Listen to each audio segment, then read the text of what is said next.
Chapter number 128। अब यहाँ ये घुसपैठिया पूरी तरह से तैयार है शैडो का शिकार करने के लिए। तभी हमारा सीन चेंज होता है। हमें एक मैसिव फायरबॉल को दिखाते हैं जो एक जायंट साइक्लोप्स से जाके टकराती है। चारों तरफ धुआं फैल जाता है। इस धमाके के साथ ही मॉन्स्टर मारा जाता है। इसकी लूट चारों तरफ बिखर जाती है और हमें पता चलता है कि इसके साइड में ही आनुए की टीम खड़ी है जिसने इस मॉन्स्टर को डिफीट किया है। इसे हराने के बाद लिटिल ब्लैक खुशी के मारे नाचने लग जाती है और चिल्लाती है, ये एक और प्लेटिनम बॉस को हरा दिया। यहाँ पर काफी मॉन्स्टर्स को हराने के बाद भी आनुए थोड़ा अकेला महसूस कर रही है और वो थोड़ा ब्लश करते हुए कहती है, हाँ ये सुकून भरे दिन सच कहूँ तो थोड़े बोरिंग से लगने लगे हैं। ये सुन के बगल में से लिटिल ब्लैक लोमड़ी की तरह हंसते हुए कहती है, हाँ, सीधा सीधा बोलो ना, तुम बस मास्टर शैडो के साथ ज्यादा समय बिताना चाहती हो। ये सुन के तो ये लड़की बिल्कुल फ्लैट ही हो जाती है और सीधा जमीन पर लेट के अपने मुंह पे हाथ रख के कहती है, तुम्हें इतना सीधा सीधा बताने की क्या ही जरूरत थी, ये तो बिल्कुल नेचुरल है। इतने बड़े आदमी के साथ कौन क्यों ही नहीं रहना चाहेगा। पर यहाँ वांगमिंग शायद इसका असली मकसद जानता है। वो मन ही मन सोच रहा था कि ये लड़की बस यही चाहती है कि शैडो इसको और भी ज्यादा अच्छे अच्छे आइटम्स दे दे। तभी वो थोड़ा मुस्कुराते हुए हंसता है और कहता है कि ये तो और अच्छी बात है कि शैडो बॉस जंघई सिटी में ज्यादा नहीं आते। इससे पता चलता है कि हमारा एरिया अब काफी स्टेबल है और काफी अच्छे से डेवलप हो रहा है। जो सुन के लिटिल ब्लैक भी कहती है, हाँ तुम सही कह रहे हो। पर यहाँ पर आन्यू तो अपनी सपनों की दुनिया में ही खोई हुई है। वो शैडो को याद करते हुए कहती है कि हाँ तुम सही कह रहे हो, लेकिन फिर भी बूम।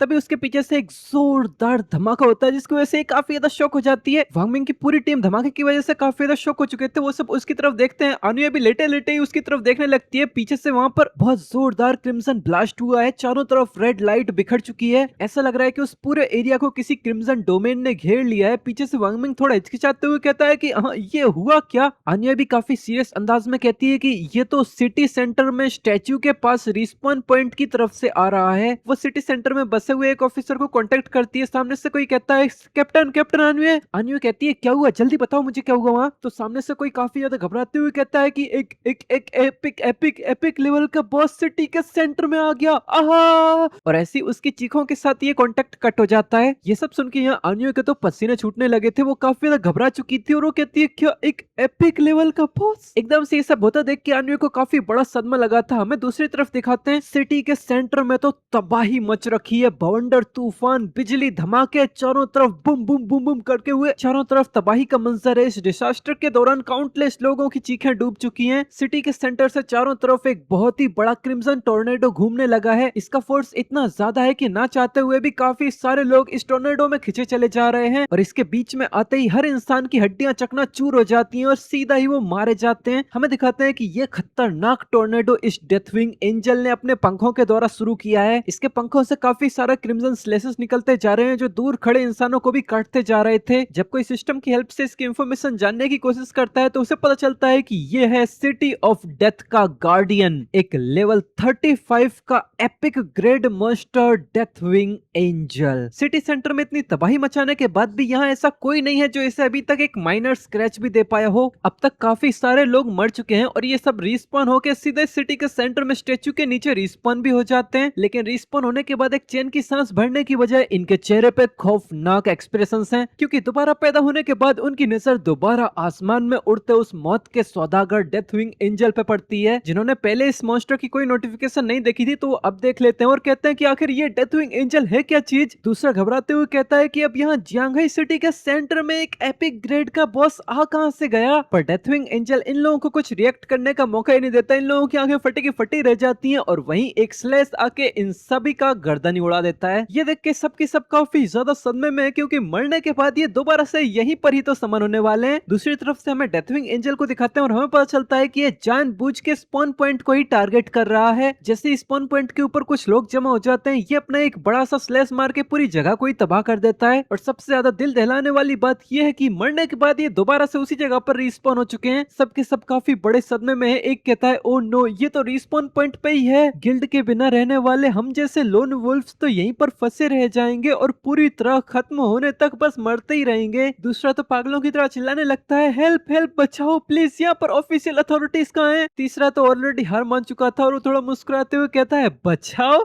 अथॉरिटीज भी एक एपिक लेवल के थ्रेट का सामना नहीं कर सकते। फिर एक गहरी सांस भर के चिल्लाता है कि सब अपनी अपनी जान बचाकर भागो, ऑफिशियल अथॉरिटीज की टीम भी इस एपिक लेवल के एनिमी का सामना नहीं कर सकती। तो सामने से कोई चिल्लाता है कि यहाँ से बचकर निकलना लगभग नामुमकिन है। इनके चिल्ला चोट के ऊपर ही डेथविंग एंजल आसानी से हवा में उड़ रहा था और वो चारों तरफ स्लेसेस बिखरना शुरू कर देता है। फिर वो हवा में जाके एक बार पंखों को फटकारते हुए एक area wide damage attack skill का इस्तेमाल करता है, जिससे चारों तरफ तबाही फैल जाती है। चारों तरफ से बिल्डिंग टूट के बिखर के नीचे गिरने लगती हैं। तबाही के बीच कुछ लोगों की चीखें गूंजती रहती है कि ये अब दुनिया का अंत है। दूसरा कहता है, हाँ अब ये दुनिया खत्म होने वाली है। बूम, एक जोरदार एरिया वाइड स्किल के एक्सप्लोजन के साथ चारों तरफ सन्नाटा छा जाता है। हमें दूसरी तरफ आनी और उसकी टीम को दिखाते हैं, जो बस हेल्पलेसली एक बोल्डर के पीछे छुपे छुपे इस सारी तबाही को देखते जा रही है। ये वन साइडेड किलिंग सीन देख के सभी लोग काफी ज्यादा शॉक हो चुके हैं। पीछे से वांगमिंग कहता है कि ये तो सच में एक एपिक रैंक का मॉन्स्टर है। आनिवे के भी पसीने छूट रहे हैं और वो भी खौफ में घबराते घबराते कहती है कि अब ऐसे खड़े खड़े देख क्या रहे हैं, जल्दी करो और बॉस शैडो को मदद के लिए बुलाओ। तभी काफी सारे लोग बार बार शैडो को कांटेक्ट करने लगते हैं। ये देख के क्विंग फैंग कंफ्यूज जाता है और एक बंदे का कांटेक्ट रिसीव करता है तो सामने से वो चिल्लाते हुए कहता है कि शंघाई सिटी के रुइंस में डेथविंग एंजल आ चुकी है, पता नहीं कहां से। वो मॉन्स्टर यहाँ पागलों की तरह तबाही मचाता जा रहा है। अगर आप यहाँ जल्दी नहीं पहुंचे तो यहाँ वो पूरे शंघाई रीजन को मिटा देगा। इसको ऐसे हड़बड़ाता देख के क्विंग फैंग भी काफी ज्यादा हैरान हो जाता है और वो कहता है कि हाँ ठीक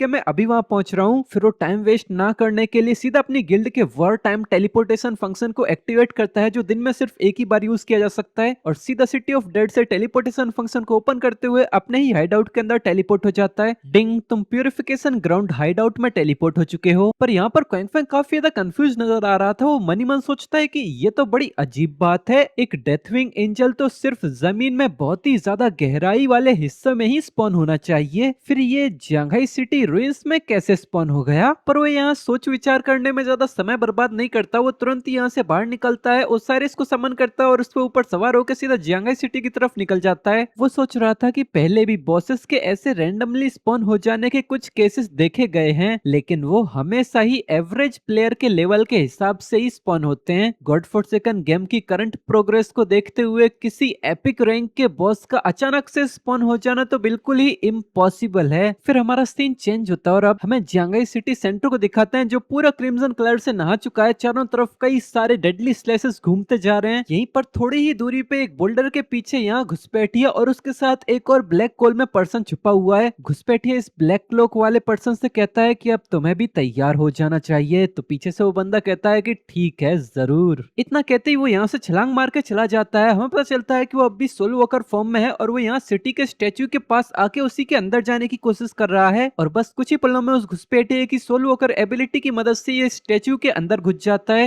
हमें पता चलता है कि स्टैच्यू के अंदर तो पूरा का पूरा स्टारी स्काई बसा हुआ है। बस मजाक कर रहा था, यहाँ बस छोटी सी जगह है जहाँ पर कुछ चीजें सितारों की तरह चमक रही हैं। ये क्लोक्ड पर्सन फिर भी अंधेरे में आगे बढ़ता ही जाता है और थोड़ी ही समय में ये एक ऐसी जगह पर आता है जो बहुत ही ज्यादा भयानक और डेडली सी लग रही है, जहाँ पर कई सारे क्रिम्सन ब्लडी टेंटिकल्स लटक रहे हैं, जिनके ऊपर कोई एंशिएंट स्टोन टैबलेट्स भी हैं। इन ब्लडी टेंटिकल्स के बीच इतने सारे स्टोन टैबलेट्स को लटकता देख के काफी सरप्राइज हो जाता है और कहता है कि हाँ ये तो एकदम वही जगह है। ये शंघाई सिटी सेंटर में बसे स्टैच्यू के अंदर का एक हिडन रूम है। हमें स्टैच्यू को ट्रांसपेरेंटली दिखाते हैं, जहाँ पर दो जगह पर रूम्स दिख रहे हैं। पहला तो एक रिस्पॉन पॉइंट का है और दूसरा ये हिडन रूम है। ये ब्लैक क्लोक वाला पर्सन सोचता है कि यहाँ पर सबको पता है कि स्टैच्यू के अंदर एक हिडन रूम है जिसके अंदर टेलीपोर्टेशन और रिस्पॉन पॉइंट के फंक्शन भी हैं, लेकिन लोगों को ये बहुत ही ज्यादा बाद में पता चला कि इस हिडन रूम के अंदर भी एक और हिडन रूम मौजूद है। ये पर्सन हवा में लटकते हुए स्टोन की तरफ हाथ आगे बढ़ाता है और कहता है कि इस रूम के अंदर ऐसे कई सारे स्टोन्स भरे पड़े हैं जिनके अंदर एंशिएंट डिवाइन लैंग्वेज को इंस्क्राइब किया गया है, और बस